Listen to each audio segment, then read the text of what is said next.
Hello friends, welcome to TGR standards. Friends, आज हमारी third class देखते हैं। सभी सब्जेक्ट की आज थर्ड क्लास है। डिस्कस करते हैं रीजनिंग के 10 क्वेश्चन। देखिए, पहला क्वेश्चन आकृति वाला। इस आकृति में कुल कितने त्रिभुज हैं पूछा गया है। ABC जो आकृति है इसमें टोटल कितने त्रिभुज हैं। तो इस किस तरह से हल करेंगे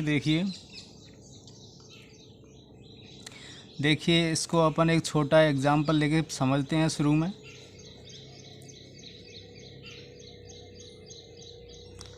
जैसे ये कोई त्रिभुज है,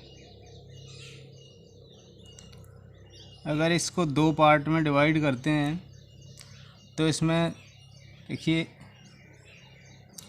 A1+2, तो इसमें कुल 3 त्रिभुज होते हैं टोटल। एक तो ये वाला और एक ये और एक पूरा टोटल। अगर इसको 3 पार्ट्स में डिवाइड कर देंगे तो देखिए कितने त्रिभुज हो जाएंगे। एक, देखिए आप नंबर डाल लीजिए 1 2 3, आपको 3 त्रिभुज दिख रहे हैं और 1+2+3। इसको सॉल्व करने का ये तरीका है। तो कुल 6 त्रिभुज बनेंगे ऐसे देखा जाए तो। अगर आपको इसको एक और 1 2 3 4 पार्ट्स में डिवाइड कर देते हैं तो अब कितने त्रिभुज बनेंगे। देखिए नंबर डालेंगे 1 2 3 4, फिर सभी को जोड़ देंगे 1 2 3 4, कितने हो जाएंगे 10। तो इस कंडीशन में इसमें 10 त्रिभुज बनेंगे। बस यही कंसेप्ट यहाँ पर लगाना है इस आकृति में। तो देखिए सबसे पहले ABC में देखते हैं। ABC पूरे बड़े त्रिभुज के अंदर कितने त्रिभुज हैं। तो देखिए आप नंबर डालेंगे 1 2 3 4 5 6 7 8। तो 8 पार्ट्स में डिवाइड कर रखा है इस पूरे बड़े को। तो 1 से 8 तक आप जोड़ेंगे तो कितना होगा। देखिए n पदों का योग n+1/2, n+1/2 होता है, मतलब 8 प्लस, तो 8, 1 से लेके 8 तक सभी संख्याओं को जोड़ लेंगे। देखिए तो ये 8 × 9/2 टोटल इतना आएगा, 4 नाम 36। 1 से लेकर 8 तक आप जोड़ेंगे तो 36 आएगा। 1 और 2 3, 3 3 6, 4 10 और 5 15 और 6 21 और 7 28 और 8 36, कुल 36 इस बड़े वाले त्रिभुज से। फिर देखते हैं AFG। ये देखिए यहाँ से AFG त्रिभुज बन रहा है। इसमें कितने पार्ट्स हैं, 1 और 2। तो कुल त्रिभुज कितने बनेंगे 1+2, तो कुल कितने हो गए 3 त्रिभुज यहाँ से हो गए। देखो 36 तो ये पूरे बड़े से। फिर AFG से देखिए ABC से 36, AFG से 3। फिर देखिए ADE में देखिए कितने पार्ट्स है 1 2 3 4 5 6 7। तो 1 से लेकर 7 तक की संख्याओं का योग देखिए, जोड़ लीजिए आप। देखिए आप इसमें लिख लीजिए 1 2 3 4 5 6 7। तो 3 3 6 4 10 15 21 और 7 28, तो 28 ये हो जाएंगे ADE त्रिभुज में 28 त्रिभुज। तो इस तरह से पूरी आकृति में कुल कितने त्रिभुज हो जाएंगे, इन सभी को जोड़ दीजिए तो 67, कुल 67 त्रिभुज इसके अंदर हैं। इस तरह से हमको इसका आंसर निकालना है। फिर देखते हैं अगला क्वेश्चन।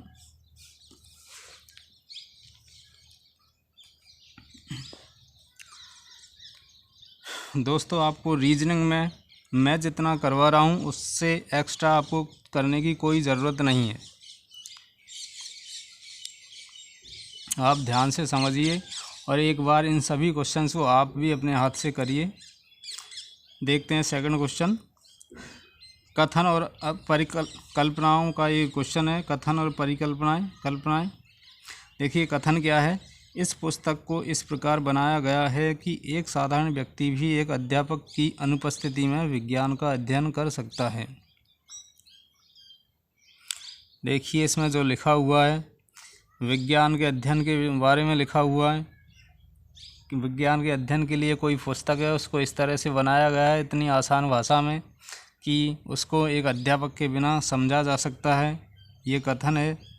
फिर कल्पनाएं देखिए, इससे संबंधित देखिए क्या क्या कल्पनाएं हो सकती हैं, देखते हैं इनमें से कौन कौन सी सही है, हमको ये बताना है। 3 कल्पनाएं हैं इस कथन से संबंधित। एक साधारण व्यक्ति की इच्छा है कि वह बिना अध्यापक के विज्ञान पढ़े। देखिए ऐसा जनरली होता नहीं है, विज्ञान को विज्ञान का अध्यापक ही पढ़ा सकता है और नहीं यहाँ किसी कथन में ऐसा लिखा हुआ है इस कथन में, तो ये बिल्कुल गलत है। एक साधारण व्यक्ति की इच्छा है कि वह बिना अध्यापक के विज्ञान पढ़े, ऐसा नहीं है। इस कथन में हमको ऐसा कहीं भी नज़र नहीं आ रहा है ऐसा लिखा हुआ, जिससे पता लग रहा है कि ये कथन सही है, तो ये कथन गलत है। फिर दूसरा पढ़ते हैं, विज्ञान पढ़ाने के लिए एक अध्यापक शायद सदैव उपलब्ध नहीं हो। देखिए ये कथन सही होगा, क्योंकि इस पुस्तक को डिज़ाइन करने का उद्देश्य क्या है? इसका उद्देश्य यही है कि जब अगर अध्यापक नहीं हो विज्ञान का, तो एक साधारण आदमी भी उसको समझ सकता है, तो उस उद्देश्य से उसको बनाया गया है। तो इस तरह से इस हिसाब से ये कथन सही हो रहा है। अब ये कल्पना, विज्ञान पढ़ाने के लिए एक अध्यापक शायद सदैव उपलब्ध नहीं हो। देखिए ज़रूरी नहीं कि हमेशा विज्ञान पढ़ाने वाला अध्यापक हो, तो इसीलिए तो इस पुस्तक को बनाया गया है। तो ये कथन सही है, ये कल्पना सही है इस कथन के अनुसार। हमको कथन के अनुसार आंसर देखना है, कथन में चाहे कुछ भी लिखा हो। फिर देखते हैं तीसरी परिकल्पना, साधारणतः एक साधारण व्यक्ति स्वयं विज्ञान पढ़ने में कठिनाई का अनुभव करता है। हाँ देखिए कथन को फिर से पढ़ते हैं। इस पुस्तक को इस प्रकार बनाया गया है कि एक साधारण व्यक्ति भी एक अध्यापक की अनुपस्थिति में विज्ञान का अध्ययन कर सकता है। देखिए हमको यहाँ भी पता लग रहा है कि विज्ञान का अध्ययन एक अध्यापक की अनुपस्थिति में नहीं किया जा सकता, लेकिन उस पुस्तक को थोड़ा आसान भाषा में, आसान शब्दों में कुछ इस तरह से बनाया गया है कि कुछ थोड़ी आसानी रहे अध्यापक की अनुपस्थिति में पढ़ने में भी। तो इससे ये भी पता लग रहा है, हम ये कल्पना भी लगा सकते हैं कि साधारणतः एक साधारण व्यक्ति स्वयं विज्ञान पढ़ने में कठिनाई का अनुभव करता है, ये भी सही है। तो कथन 2, कल्पना 2 और 3 सही है, 2 और 3 सही है और पहली जो है वो गलत है। ऑप्शन में देख लेंगे, 2 और 3 जिस ऑप्शन में है वो हमारा सही ऑप्शन हो जाएगा, सही आंसर हो जाएगा। इसके बाद में देखते हैं अगला क्वेश्चन, आज का तीसरा क्वेश्चन। देखिए कमल, जीनू एवं नवीन 3 भाई हैं। यदि निम्न सभी कथन सत्य हैं तो इनमें से कौन सबसे युवा है? तो देखते हैं 3 कथन। कमल सबसे अधिक उम्र का है, कमल जो है उनमें सबसे अधिक उम्र का है। नवीन सबसे अधिक उम्र का नहीं है। देखिए सबसे अधिक उम्र का तो कमल है और ये सबसे अधिक उम्र का नहीं है नवीन। और जीनू सबसे युवा नहीं है, जीनू सबसे युवा नहीं है। देखिए यहाँ पर युवा और उम्र 2 बातों से डिसाइड करना है हमको इसका क्रम। उम्र और युवा, कौन किसकी उम्र सबसे अधिक है, किसकी सबसे कम है, कौन सबसे अधिक युवा है, कौन सबसे कम युवा है, हमको इन 2 बातों से इन तीनों का क्रम डिसाइड करना है। तो देखिए पहले कथन में लिखा हुआ है कमल सबसे अधिक उम्र का है। देखिए उम्र के हिसाब से देखा जाए तो देखिए सबसे पहले कमल, फिर इनके बाद में देखिए नवीन सबसे अधिक उम्र का नहीं है, हाँ नहीं है चलो, और जीनू सबसे युवा नहीं है। देखिए जो सबसे अधिक उम्र का है वो सबसे कम युवा है, मतलब जो सबसे अधिक, और जो सबसे सबसे युवा है, वो सबसे कम उम्र का है। सबसे युवा जो है वो सबसे कम उम्र का है, और जो सबसे अधिक उम्र का है वो सबसे कम युवा है। तो एक तरह से इस उल्टे हैं। तो और देखिए यहाँ पे दिया हुआ है जीनू सबसे युवा नहीं है, तो मतलब सबसे छोटा यहाँ पर कौन होगा? उम्र में सबसे छोटा नवीन होगा इस हिसाब से। तो यहाँ पे आना चाहिए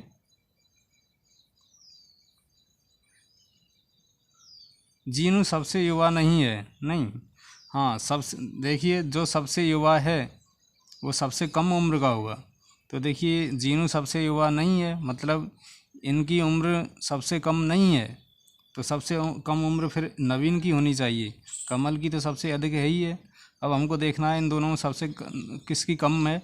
तो जो सबसे युवा नहीं है वो बीच में आएगा, इसका मतलब सबसे अधिक युवा नवीन है। दूसरे नंबर पर आना चाहिए जीनू, फिर आएगा नवीन। लिखा हुआ है कि जीनू सबसे युवा नहीं है, तो सबसे युवा फिर नवीन है।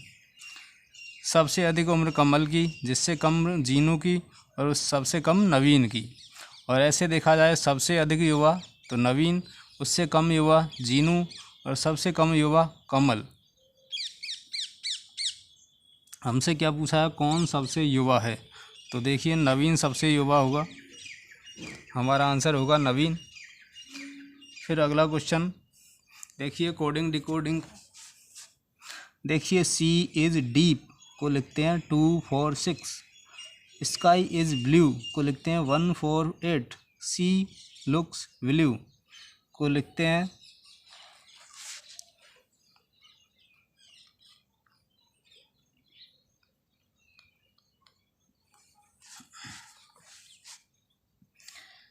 6 8 9।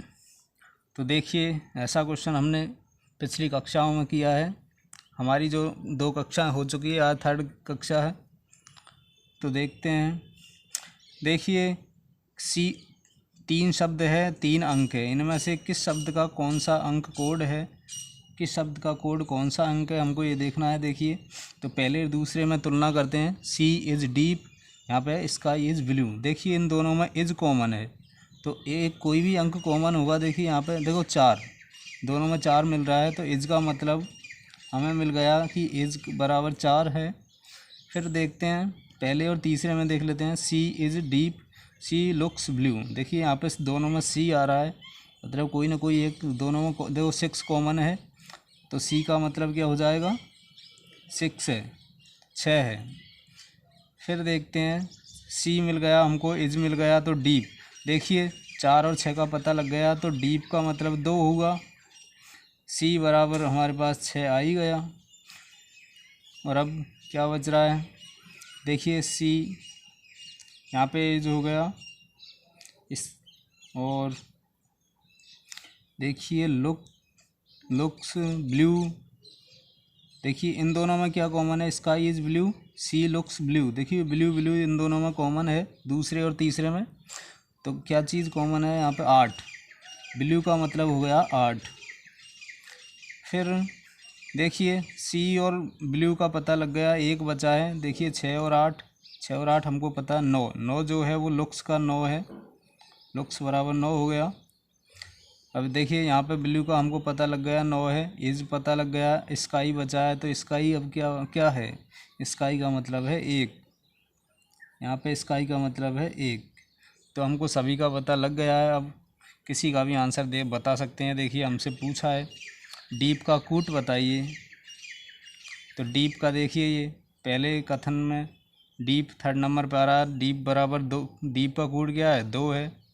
हमने सभी का पता कर लिया है। ऐसे ही फिर अगले क्वेश्चन में पूछा है, इस पर आधारित 2 क्वेश्चन है, लुक्स का कूट भी बताना है। लुक्स देखिए कहाँ पर आ रहा है, ये देखिए तीसरे कथन में आ रहा है लुक्स। तो लुक्स बराबर देखिए 9 आया हमारे पास, लुक्स बराबर 9 आ जाएगा। किसी का भी हम बता सकते हैं इस तरह से। इसी तरह से हम ऐसे क्वेश्चन को सॉल्व करते हैं। अगला क्वेश्चन देखते हैं।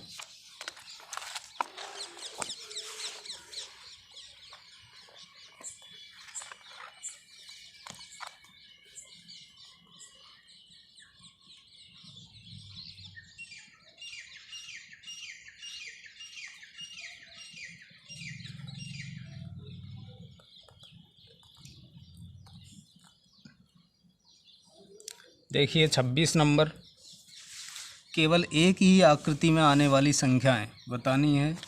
देखिए यहाँ पर कितनी आकृतियाँ दिखाई दे रही हैं, 3 आकृति है, वृत्त, एक वर्ग मान सकते हैं आप, एक आयत मान सकते हैं लंबा वाला। तो 3 आकृति दी हुई है,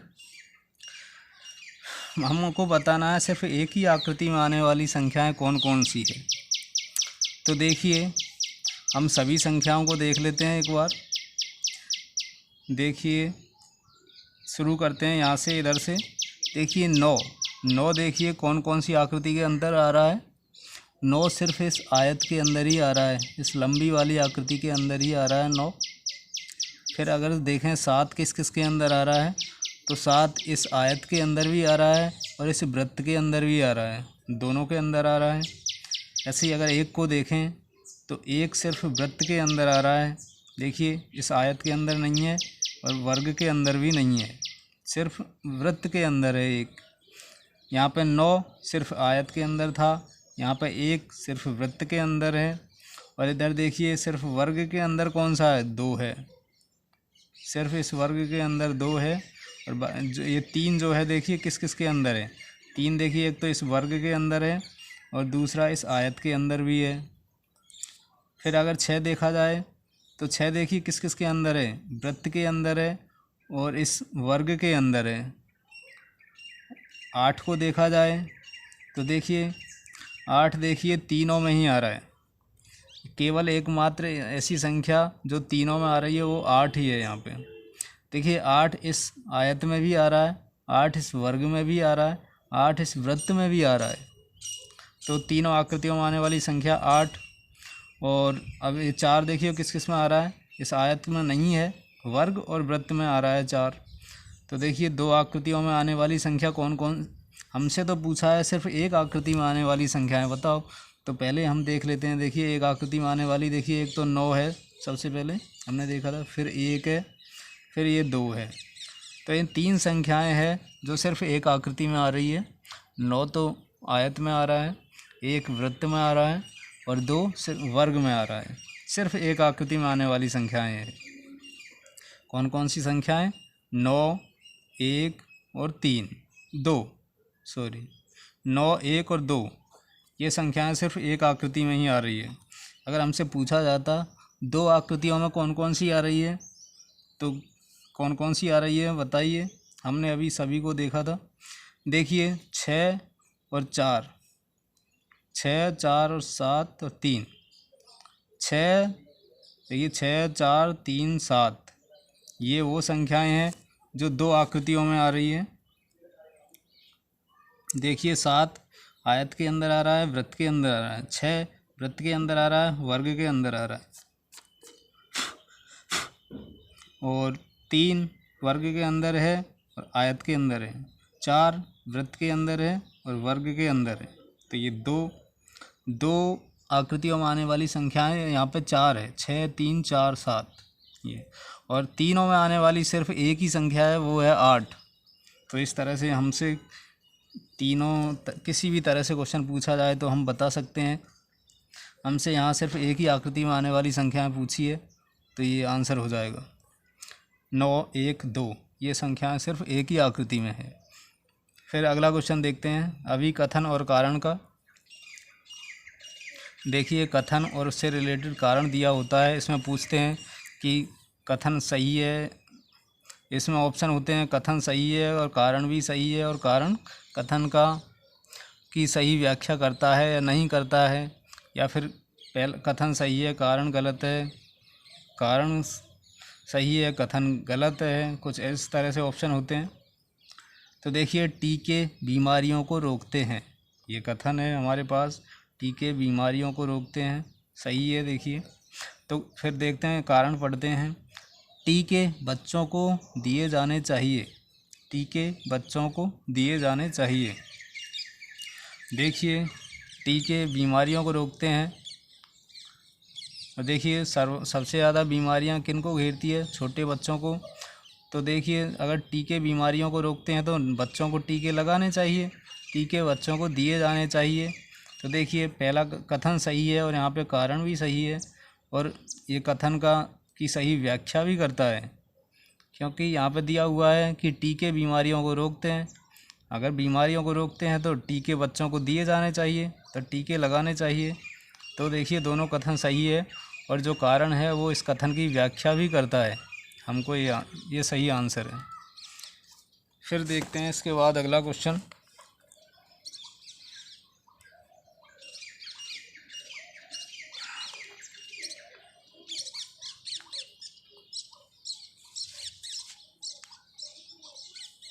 अगला क्वेश्चन है आकृति से संबंधित। देखिए आकृति को 90 डिग्री पर घुमाकर हमसे पूछा गया है कि इनमें भिन्न आकृति कौन सी है। देखिए पहचानिए आप कौन सी भिन्न नज़र आ रही है आपको। एक अलग है, बाकी 3 समान है। आप घुमाकर देख सकते हैं, तीन बिल्कुल सेम है, सिर्फ उनको घुमाया गया है। तो देखिए अगर हम यहाँ पे देखें तो देखिए जो इस त्रिभुज की आकृति है उसके ऊपर प्लस चिन्ह है। इधर देखिए यहाँ पे भी प्लस चिन्ह है, यहाँ पे भी त्रिभुज के ऊपर प्लस चिन्ह है, लेकिन यहाँ त्रिभुज के ऊपर देखिए ये 0 वो वाला साइन है, प्लस चिन्ह नहीं है। तो ये तो सिर्फ यही आकृति अलग है, बाकी सभी में प्लस साइन है। और देखिए बगल में अगर इस तरह से इस आकृति को रखा जाए तो इसके दाईं तरफ ये O है, इसको भी अगर इसी की तरह घुमाएंगे तो ये दाईं तरफ ही आएगा। ये इसमें भी दाईं तरफ ही आएगा। इसको इधर यहाँ घुमा देंगे क्लॉकवाइज 90 डिग्री तो, लेकिन इसमें इनका क्रम जो है वो उल्टा दे रखा है। ये यहाँ पे होना चाहिए था और प्लस यहाँ होना चाहिए था, तब तो सही हो जाता, लेकिन उल्टा दे रखा है। दोनों को आपस में उल्टा इंटरचेंज कर रखा है, इसलिए ये आकृति भिन्न हो जाएगी। हमारा आंसर ये हो जाएगा। फिर हमको बताना है 17 फरवरी 2013 को रविवार था, तो 17 फरवरी 2015 को क्या था। देखिए इस तरह के क्वेश्चन को कैसे करते हैं। देखिए कुल ईयर, साधारण ईयर प्लस कुल लीप ईयर, अधिवर्ष, ऐसे देखते हैं। अगर साधारण वर्ष आती है उनमें हम एक दिन बढ़ा देते हैं। जैसे देखिए 2013 से चलना है हमको, 2014, 2015। देखिए यहाँ पे 17 तारीख है, नहीं वो रविवार है मतलब। देखिए और ये फरवरी, हाँ फरवरी की बात चल रही है। ये नॉन लीप ईयर है, अधिवर्ष नहीं है, मतलब साधारण वर्ष है। ये भी साधारण है और ये भी साधारण। तो देखिए साधारण वर्ष में बढ़ते हैं हम तो एक दिन का फ़र्क आता है, एक दिन आगे बढ़ जाते हैं। देखिए यहाँ पे अगर 17 फरवरी को अगर रवि है तो 2014 में सोम होगा 17 फरवरी को, और 2015 में मंगल हो जाएगा। एक दिन बढ़ता है। अगर 2016 को पूछा जाए, मान लो 2016 में पूछते तो 16 लीप ईयर हो जाता अधिवर्ष, तो वहाँ पे हम 2 दिन बढ़ाते। मतलब 2016 में पूछा जाए 17 फरवरी 2016, तो मंगल के बाद में बुध गुरु 2 दिन बढ़ाएंगे, गुरु होगा उस दिन। लेकिन हमसे 17 फरवरी 2015 को ही पूछा है तो मंगलवार होगा उस दिन। इस तरह से हम अगर अधिवर्ष में बढ़ रहे हैं हम आगे, साधारण वर्ष में बढ़ेंगे तो सिर्फ एक दिन जोड़ना है, और अगर लीप वर्ष होगा अधिवर्ष तो वहाँ पे 2 दिन जोड़ने हैं। तो इस हिसाब से मंगलवार यहाँ सही आंसर है। फिर हमारा लास्ट क्वेश्चन,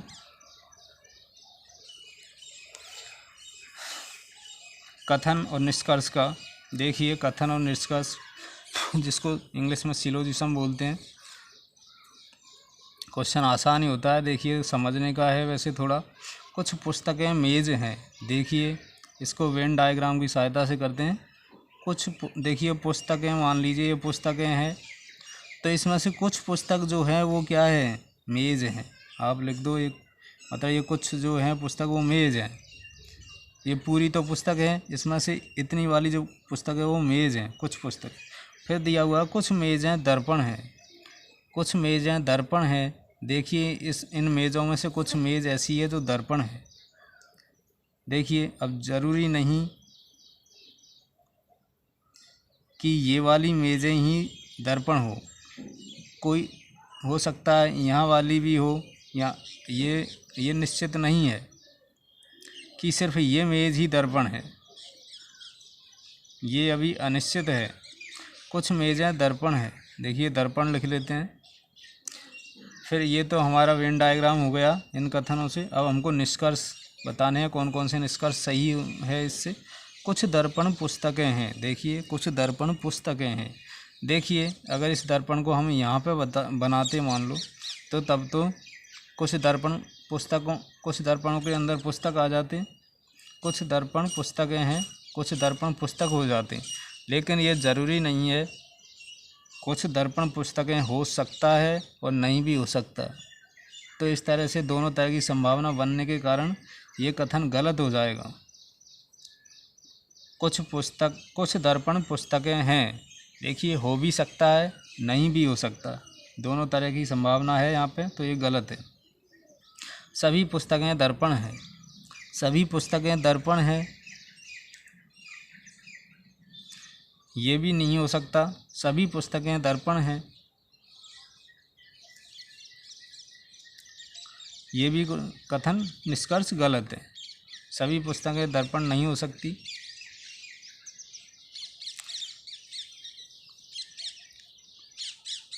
तो इस तरह से कथन और निष्कर्ष के क्वेश्चन करते हैं। मैं कथन और निष्कर्ष के क्वेश्चन आपको अलग से एक वीडियो बनाकर आपको 8-10 क्वेश्चन की प्रैक्टिस करवा दूंगा, जिससे आपको ये बिल्कुल सही समझ आ जाएंगे। हो सकता है आपको ये अभी अच्छे से समझ नहीं आया हो, आपको इन ऐसे क्वेश्चंस की प्रैक्टिस करनी पड़ेगी, तब आपको ये क्वेश्चन समझ आएंगे अच्छे से। तो धन्यवाद दोस्तों, थैंक यू।